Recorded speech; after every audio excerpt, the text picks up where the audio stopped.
Switching gears a little bit, staying in music, man. Bun B exposes the business model record companies use to keep music artists in debt and says that the advance money labels give artists is a form of a loan sharking. You know about loan shark? Anybody ever shook you down? Nah, I ain't that stupid. Don't get shook down, big dog. Nah, I ain't gonna ever get shook down by no loan shark. That's crazy word. Now they got the loan sharks out here getting busy, and you know Bun B, he know a lot of different information now. You know, he done been in the game since late 80s, early 90s. You know what I'm saying? I think that's when they came on the scene. Mid 90s or something like that. I would want to be able to confirm.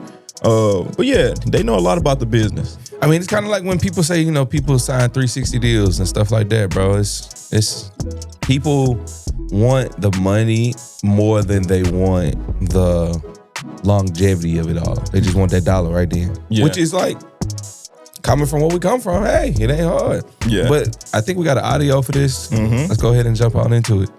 Let's start looking at these plans from a realistic aspect.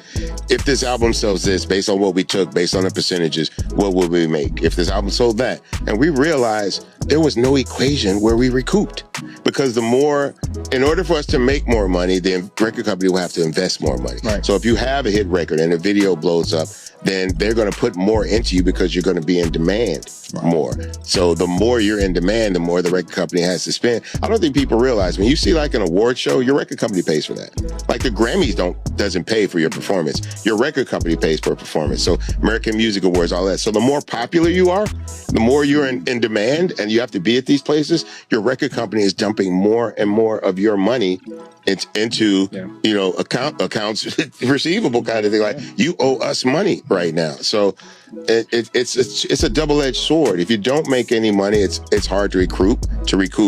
If you make a lot of money, it becomes even more harder to recoup. So let's walk people. I'm gonna set up a scenario, and we're gonna walk people through entertainment or just pretty much accounting, right? So let's say I'm a brand new artist, I'm a popular artist, record company wants to sign me. So a record company is going to advance me. Let's say we'll keep it small and easy so people can keep it. Let's say they're going to advance $500,000. Now, $150,000 of that is going to come to me personally.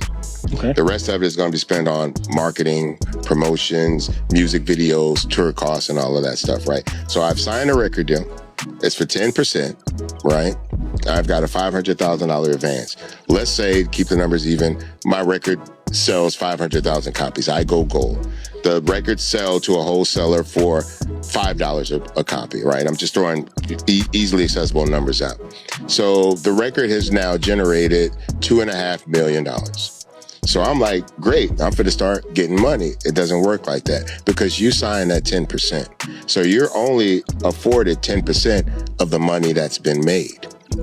So now, instead of you've made more money, actually you owe us money because your 10% only adds up to $250,000. That's what that 10% means. Yes.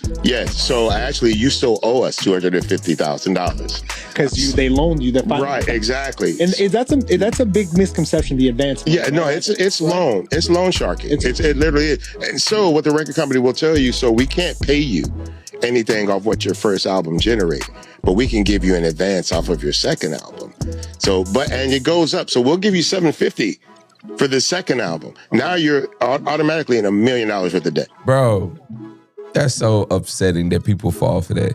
Like, I'm sitting here, like, as we watching it, like, easily able to figure out where this is going. You know what I'm saying?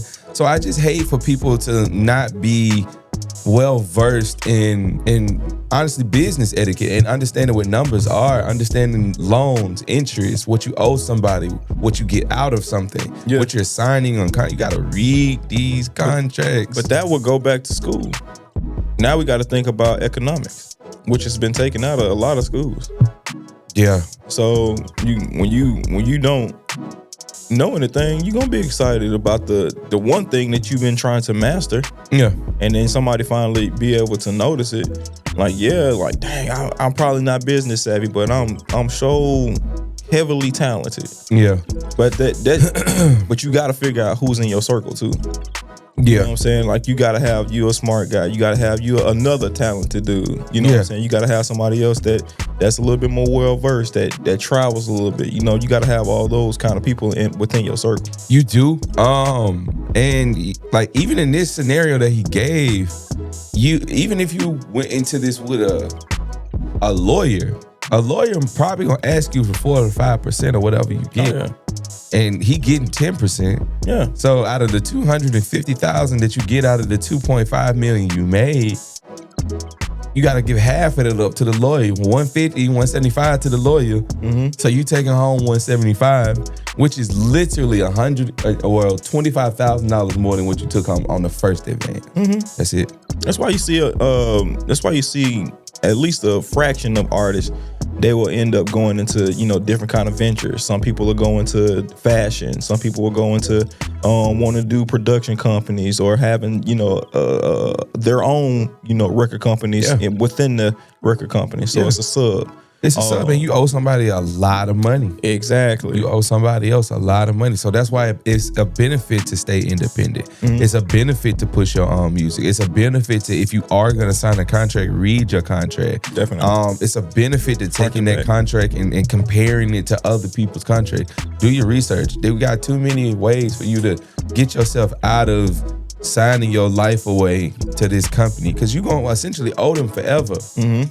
You're going to forever have to produce great albums. Mm-hmm. You're going to forever have to be on the road. And like you just said, you don't even get to do these shows for free, but you also owe them for these shows as well. Yep. And I guess that'll probably go into promotion. Mm-hmm. So you just walk away with literally nothing. Yeah. I wonder, and I'm just out of curiosity, when he speaks about this, who are the first few artists that come to mind for him that he knows ended up in deals like this?